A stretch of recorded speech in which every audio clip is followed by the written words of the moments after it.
Sinabi ng Department of Justice na gagawin din nila ang pag-aresto kay Senator Bato de la Rosa sakaling ilabasan ng International Criminal Court ang kanilang arresto warrant ang laban kay Senator Bato de la Rosa. Ayon naman kay Chief State Counsel Dennis Arvin Chan, sakaling maglabas ng ICC ng warrant ay maaari di mo nang mamili ang bansa kung i-extradite or i-surrender na lamang si Senator Bato de la Rosa sa ICC.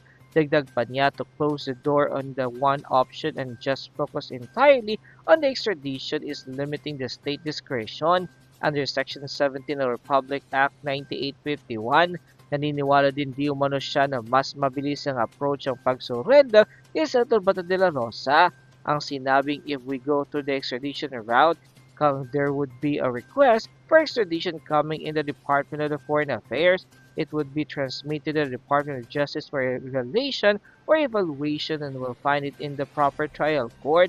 Ipinaliwanag naman ng isang criminal lawyer na si Anthony Lotalvi Vista na hindi pwedeng mamangka sa dalawang option ng Department of Justice kung isurrender ba si Senator Bato de la Rosa o gagamitin ng extradition. Hindi naman po pwedeng isuko na lamang basta-basta si Senator Bato de la Rosa dahil tayo ay may soberanya at hindi din pwede ang extradition dahil may bago ng patakaran o bagong rules ng Korte Suprema na patungkol sa extradition at kung ito ay i-apply sa ICC, lalabag dito ang Department of Justice. Matapos nga lumabas sa balitang ito ay umani agad ng samot-sari comment at reaksyon mula sa marami sa ating mga kababayan at marami nga sa kanila ngayon ang hindi napigilan kanilang sarili na maglabas ng kani-kanilang hiling at komento sa mundo ng social media. The netizens posted, di dapat maulit yung illegal at malaking pagkakamali ng pagkidnap kay Pangulong Rodrigo Roa Duterte. Sobra-sobrang abuso ng government ngayon.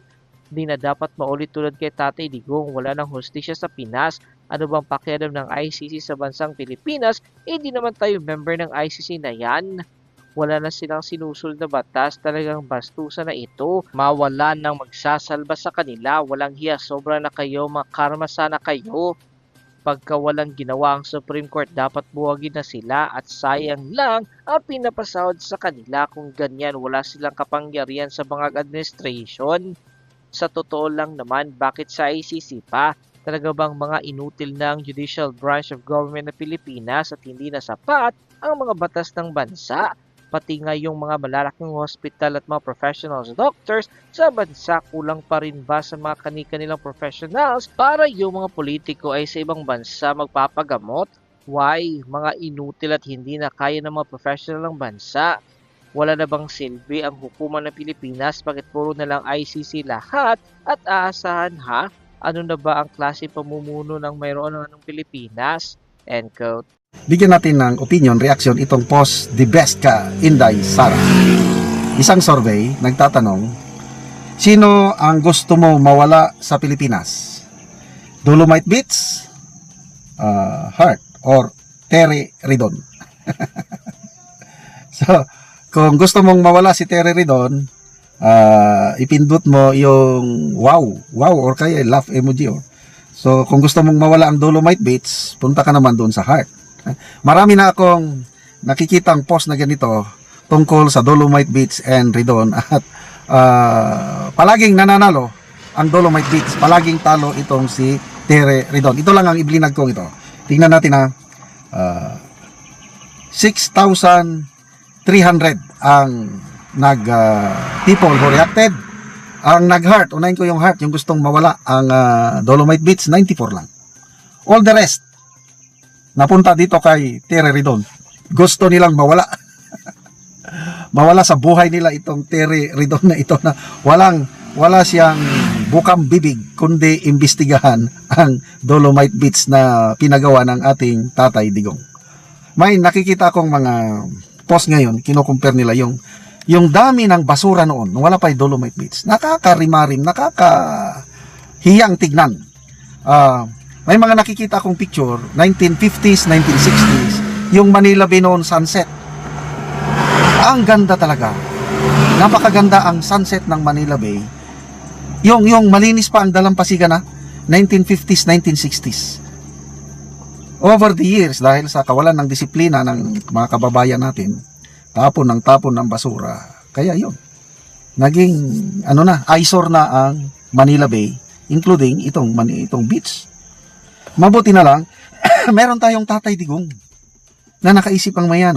Sino bang nauna? Ano bang nauna? Boracay o nagsabay siguro, nagkasunod. Boracay. Pinagmamalaki nating Boracay.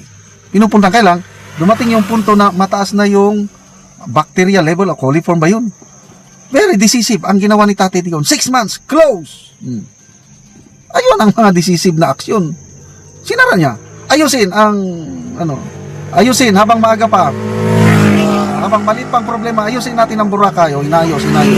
Pasalamat tayo kay General Simato. Nakaka-proud na general yan, hindi siya,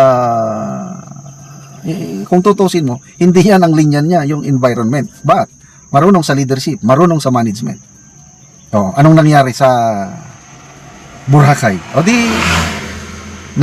Luminis, naayos, wala yung mga squatter whatsoever. Tuloy-tuloy na ang pag-angat ng Boracay ngayon. Nang dahil sa isang Tatay Digong at saka kapartner niya, DNR Secretary General Simato. So, yung nangyari sa Boracay, halos ganyan din ang ginawa sa Dolomite Beach. Ang daming nakikinabang. Ang wife ko nga, kaming mag-asawa, palagi kaming pumupunta ng Manila, hindi pa namin, nadadaanan lang namin sa highway, kaya hindi pa kami bumaba doon nga talagang naglakad as in. Kaya ang aking wife sabi niya, pwede ba, puntahan din natin ang Dolomite. Oo nga, hindi pa natin napupuntahan. Gusto namin mapuntahan ang Dolomite at nakakatuwa na lang, makakita ko ng mga videos, makakita ko ng mga pictures ng mga netizens na tuwan-tuwa at nagkaroon tayo ng Dolomite. Ito naman si Terry Ridon, akala mo kung galing ba? Pinagmamayabang na Harvard alumni daw siya. Ba't ngayon, napahiya siya, binuking siya ni na Sasasut, ni na Kipicho na hindi naman pala siya totoong graduate ng kasi non-degree program ang kinuha niya sa Harvard. Magbayad ka lang. At ang binayad niya, birin mo $90,000 US. Wow! Galing naman. Pag-upo ni Tatay Digong natin, yan, si Ridon, National Youth Commission Chairman. Nabantayan ng ating Tatay Digong, palagi lang nagbibiyahe. Labas-labas ng bansa. Anong ginawa ni Tatay Digong? Sinibak. Yan, very decisive na presidente. Hindi katulad nito ngayon. Ang lamya. Ngayon, kikita mo, lintek lang ang walang gante. Siya naman ang chairman anong committee ang kanyang chairmanship. Ayun, iimbestigahan niya ng Dolomite Beach. Sige, Congressman Ridon, you can never put a good man down. Talo ka sa tambayan, Ang daming sorbing ganito. Dolomite Beach versus Ridon. Halos 99% nagsasabi, mas mabuting mawala sa amin. Mag-disappear yung Ridon na yan kaysa itong Dolomite Beach. Marami ang nakikinabang sa Dolomite Beach, Honorable Ridon. Pakinggan mo, makinig ka. Sabi Maya, binabatikos na. Si Ridon, alam niya, binabatikos siya. Troll army daw yung mga nagbabatikos. Hindi troll army ito. Honorable Ridon, itong mga page na ito, mga DDS, yes. Tunay na mga tao, hindi trolls. Mga DDS kami, tunay kami. Binabatikos ka namin dahil walang katuturan ang iyong investigasyon at hindi kami takot na imbestigahan mo yan. Dahil ginawa ng tama. Yang rehabilitation ng Manila Bay, Supreme Court order yan. Writ of continuing mandamus. I think 2008 nagdesisyon ang Supreme Court dahil may nagreklamo ng mga citizens. So sabi ng Supreme Court, ayusin nyo ang Manila Bay para safe na tirahan ng mga tao. Ayun. Tinutupad. Kaya yung Dolomite Beach rehabilitation na yan, pagpapatupad sa order ng Korte Suprema. Tapos iimbestigahan nyo, bring it on. Honorable Mr. Harvard graduate alumni Terry Ridon. Bigyan natin ng reaction, opinion ngayon itong post ng Para sa Bayan. Pahayag ito ni Dr. Lorraine Badoy, dating spokesperson ng NTF-ELCAC, tungkol sa pambabatikos nila sa mga Duterte. Ito, pahayag ni Dr. Badoy. Mahirap talaga kaaway ang mga Duterte. Kailangan mo talagang mag-imbento ng mga issue laban sa kanila dahil hindi naman sila magnanakaw. Wala talagang issue ang mga ito. Malinis silang tao. Wow! Nakakatindig balahibo. Salamat po, Dr. Lorraine Badoy. Kasi Grabing paninira nila ngayon sa mga Duterte. Kanina, may nabasa akong post. Ang Catholic Bishops of the Conference of the Philippines Head, Cardinal Virgilio David, nananawagan para sa administrasyong ito magbuo daw ng Truth Commission para imbestigahan ang war on drugs panahon ni PRRD. Grabe, ano? Hindi pa sila nagsawa. Quadcom nung 19 Congress, ilang buwan yun, puros war on drugs. Ngayon, another investigation, war on drugs. Kung ano na lang, anti-Claire Castro, nakakatawa. Yung sabi niya, binabatikos itong Marcos Jr. administration dahil sa kakapiranggot na tulong sa mga biktima ng bagyo sa Cebu. Yung 5,000 lang up to 10,000 sa kada biktima ng bagyo, yung nasiraan ng bahay. Anong sabi ni Claire Castro? Ganyan lang din ang binibigay ng previous administration. Sinisi na naman niya ang Duterte administration. Di talaga. So, ito, tingnan natin ang nag-react. Ang daming nag-react. People who reacted, 51,000. Di ba? Ang daming reaksyon. Ang nag-like, 29,000 sa pahayag ni Dr. Badoy. Ang nag-love is 13,000. So, positive yan.